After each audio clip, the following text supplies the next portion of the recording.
안녕하세요. 돈 버는 얘기하는 챔입니다. 오늘은 이제 예적금 말고 뭐 없나 3탄을 준비를 했습니다. 저번 영상들을 통해서 이제 뭐 채권형 상품들 그리고 ELS, ELD, ELP 같은 구조화 상품을 말씀을 드렸죠. 오늘은 세 번째 상품으로 자산 배분형 펀드라는 펀드를 준비를 했습니다.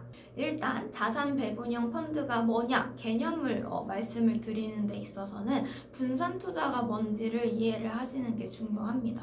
분산 투자는 여러분들도 많이 들어보신 투자의 격언이다, 명언이다 라고 하는 것 중에 계란을 한 바구니에 담지 말라 라는 말이 있죠.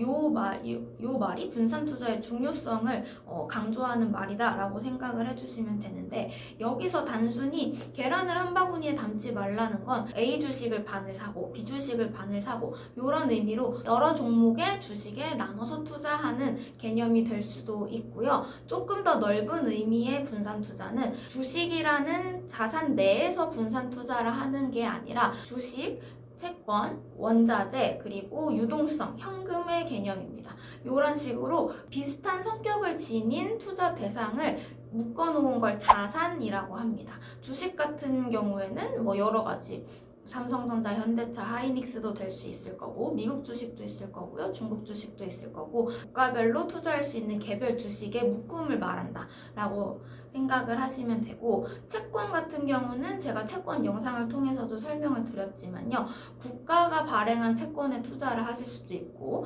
회사가 발행한 회사채에 투자를 하실 수도 있고요, 국내 채권에 투자를 하실 수도 있고, 해외 채권에 투자를 하실 수도 있어요. 이렇게 여러분들이 투자하실 수 있는 다양한 채권들을 묶음으로 채권이라는 자산이라고 부르게 되는 거고요. 원자재 같은 경우는 여러분들 들어보신 뭐 금에 투자를 한다던가 유가에 투자를 한다던가 뭐 천연가스에 투자를 한다던가 이런 식의 원자재 상품들도 있습니다.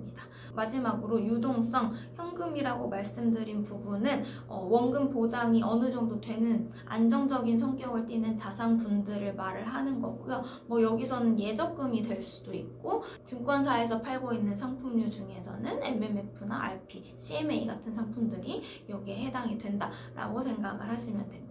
그러면 사실 진정한 의미의 분산 투자라는 개념은 물론 주식군 내에서 뭐 국내 주식 몇 프로, 해외 주식 몇 프로 이런 식으로 분산 투자를 하는 개념이 될 수도 있는데요. 좀 더 넓은 범주의 의미는 주식의 몇 프로, 채권의 몇 프로, 원자재의 몇 프로 이런 식으로 주식, 채권, 원자재, 유동성 같은 자산들의 몇 프로씩 투자를 하느냐를 결정을 하는 걸 자산 배분한다 라고 말을 해요. 근데 사실 우리 개인 투자자 같은 경우에는 이런 식으로 자산 배분을 해서 잘 투자를 하시지는 않죠. 그런데 중장기적으로는 이런 식으로 자산 배분을 하셔서 투자할 필요가 있다라고 생각을 하는 게, 나는 어떤 종목이 좋아 보여 하고 몰빵을 하신다던가, 아니면 나는 주식은 무서우니까 예적금만 할 거야 라고 완전 안정적인 케이스로만 가시다 보면 수익률이 극단적으로 움직일 수밖에 없고요. 예적금 하시는 분들은 매년 3%도 안 나오는 수익률을 가져가시던가, 이런 식으로 주식에 몰빵 하시는 분들 같은 경우는 주식시장의 사이클을 견디지 못하시고 하락하는 장에서 손절하고 나오신다던가 해서 결국 주식으로 돈을 잘 못 버시는 케이스들이 많아요. 그래서 여기에 대한 해결책으로 제안을 해드릴 수 있는 게 자산 배분형 펀드라는 거고요. 자산 배분형 펀드는 여러분들이 머리 아프게 주식의 몇 프로, 채권의 몇 프로, 안전한 유동성 자산의 몇 프로 이런 걸 직접 결정을 하시는 게 아니라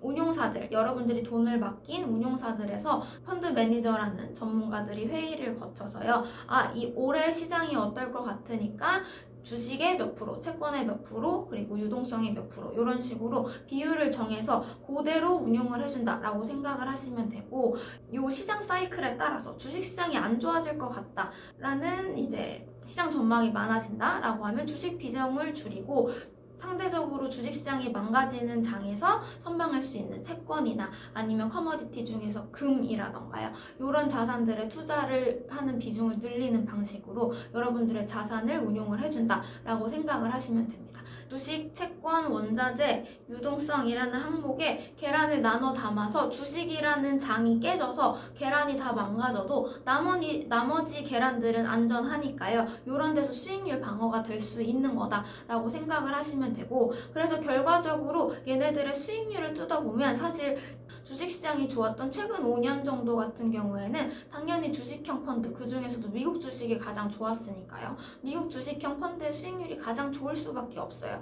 자산 배분형 펀드는 이 수익률을 따라갈 수가 없습니다. 왜냐하면 미국 주식에 몰빵한 포트폴리오가 아니라 여러 군데에 분산 투자를 하고 있으니까 미국 주식만 갖고 있는 펀드보다는 수익률이 그렇게 좋지 않을 수밖에 없겠죠. 근데 여기서 말씀드리고 싶은 건 이제 향후 5년, 향후 10년에 대해서 여러분들 어느 시장이 제일 좋을지에 대해서 정확히 예측을 할 수 있는 사람은 사실상 없다라고 저는 생각을 해요. 그래서 예측을 정확히 하는 게 불가능하기 때문에, 그렇다면 여러 자산에 배분을 해서 가져가는 자산 배분형 펀드 같은 경우에 1등은 할 수 없지만, 수익률 기준으로 1등을 할 수는 없지만 중위권 혹은 중상위권 정도는 할 수 있는 펀드다라고 생각을 하기 때문에 이 자산 배분형 펀드를 추천을 드리는 편이고요. 그래서 얘네들 수익률 같은 경우에는 오를 때 덜 오르지만 빠질 때도 그만큼 덜 빠지는 변동성이 적은 특성을 가지고 있어요. 그래서 이런 이제 투자를 처음 시작하시는 분들 같은 경우는 아무래도 변동성이 심하면 그러니까 심장 떨리고, 그리고 변동성이 심한 펀드나 이제 자산에 투자처에 투자를 하신 경우에는 요거를 버티시다가 이상한 위치에서 손절을 하시는 경우도 많이 봤어요. 이런 경우에 내가 손절하자마자 오른다, 이렇게 되면 사실 마음이 아프잖아요. 그래서 변동성을 좀 줄이고 중장기적으로 길게 봤을 때 우상향할 수 있는 자산 배분형 펀드가 괜찮다라고 말씀을 드리는 겁니다.